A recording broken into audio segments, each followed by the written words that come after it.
औज़ुबिल्लाहि मिनश्शैतानिर्रजीम बिस्मिल्लाहिर्रहमानिर्रहीम अस्सलामु अलैकुम। इंशाल्लाह उम्मीद करता हूँ कि आप सब लोग खैरियत से होंगे। इंशाल्लाह आज मैं अमल जो आप लोगों के साथ शेयर कर रहा हूँ, ये अमल हाजात के पूरा होने में इंतहाई मज़बूत है, इंतहाई मुजर्रब है।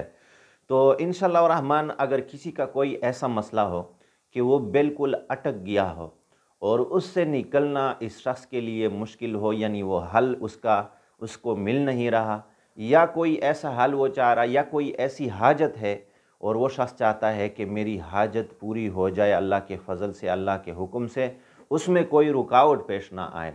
चाहे वो नौकरी के एतबार से हैं, चाहे वो कारोबार के एतबार से हैं, चाहे और कोई और मामलात के एतबार से हैं, चाहे वो रिश्ते के एतबार से हैं, तो निकाह के एतबार से हैं, वो मर्द है या औरत है, उसकी रिश्ते का मसला है और वो चाहता है कि मेरा वो मसला हल हो जाए, या किसी और के लिए अपने वालिदैन या अपनी बीवी या अपना खावन किसी के लिए ये अमल करता है तो भी मुअस्सर है, कोई रिश्तेदार आपके लिए करता है तो भी आपके लिए मुअस्सर है। तो ऐसा अमल है इंशाल्लाह आप लोगों के साथ मैं आज ये शेयर कर रहा हूँ। इसमें इंशाल्लाह रहमान ये तो हाजात के पूरा होने में बड़ा मुअस्सर है, तीर बहादफ काम करता है। और इसी तरह मुश्किलात से निकलने के लिए, परेशानियों ने किसी को घेरा हुआ है, तंगदस्तियों ने घेरा हुआ है, मुसीबतों ने घेरा हुआ है, गमों ने घेरा हुआ है, इससे निकलने के लिए भी यह अमल इंतहाई मुजरब और मुफीद है। तो कल जो मैंने अब आपके साथ अमल शेयर किया था वो भी आयात करीमा का था। आज मैं जो अमल शेयर कर रहा हूँ वो भी आयात करीमा का है, लेकिन वो जो है कल का तो अमल था, उसका अमल करना था, और आज जो अमल आपने करना है वो नवाफिल के एतबार से है, उसमें आपने नवाफिल पढ़ने हैं। तो आज इंशाअल्लाह रहमान मैं जो आपको अमल बताने जा रहा हूँ, यह आयात करीमा के नवाफिल हैं। इसमें आपने करना क्या है, 2 रकत सलात हाजत की नियत करनी है आपने, 2 रकत सलात हाजत की। फिर आपने जब नियत बांधी और आपने आम रूटीन के साथ जो आप नमाज़ पढ़ते हैं उसी रूटीन के साथ आपने नमाज़ पढ़नी है।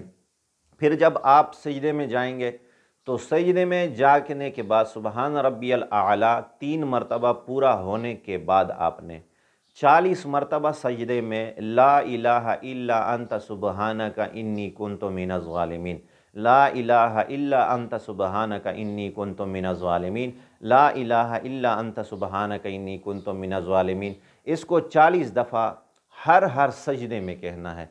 सुबहान रब्बियल आला पूरा होने के बाद पहले सजदे में, फिर आप उठें, फिर सजदे में गए, फिर आपने इसको फिर 40 मरतबा ज़िक्र में लाना है। इसी तरह दूसरी रकत में भी आप जब सजदे में जाओगे, सुबहान रब्बियल आला के पूरा होने के बाद आपने फिर सजदे में जाकर ला इलाहा इल्ला अंत सुबहानका इन्नी कुन्तु मिनज़ ज़ालिमीन को 40 दफ़ा पढ़ना है।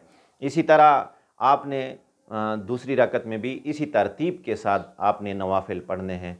जब नवाफिल आपके पूरे हो जाएं, उसके बाद आप तवज्जो ध्यान के साथ बैठकर जो मकसद, जो मुश्किल, जो परेशानी, जो हाजत आपकी है उसको दिल व दिमाग में रख कर किबला रू होकर आपने 313 मरतबा ला इलाहा इल्ला अंत सुबहानका इन्नी कुन्तु मिनज़ ज़ालिमीन, ला इलाहा इल्ला अंत सुबहानका इन्नी कुन्तु मिनज़ ज़ालिमीन, इसका विर्द आपने 313 मरतबा फिर से करना है। इंशाल्लाह आपने 313 मरतबा पूरा किया, उसके बाद दिल के साथ तवज्जो और ध्यान के साथ आजिज़ी और इंकिसारी के साथ दुआ मांगनी है। इंशाल्लाह जो भी हाजत होगी, जो भी मसला होगा, जो भी परेशानी होगी, अगर आप ये नवाफिल सही तवज्जो के साथ एक बार ही क्यों न कर लें, इंशाल्लाह इसका असर आपको फ़ौरन दिखाई देने लगेगा। तो इंशाल्लाह आसान सा अमल है, सवाल हाजत के लिए इंतहाई मुजर्रब है, ज़बरदस्त अमल है, आसान है, हर कोई कर भी सकता है, इतनी मुश्किल नहीं है इसमें। तो इंशाल्लाह आप ये करें, इंशाल्लाह आपको बहुत फ़ायदा होगा। अगर ये आपको हमारी वीडियो पसंद आई हो तो इंशाल्लाह इसको लाइक भी करें। अगर कोई मसला है समझने में तो आप कमेंट में हमारे साथ इस बात का ज़िक्र करें। इसी तरह अगर आपने मेरी वीडियो पहली मरतबा देखो, चैनल को सब्सक्राइब ज़रूर करें।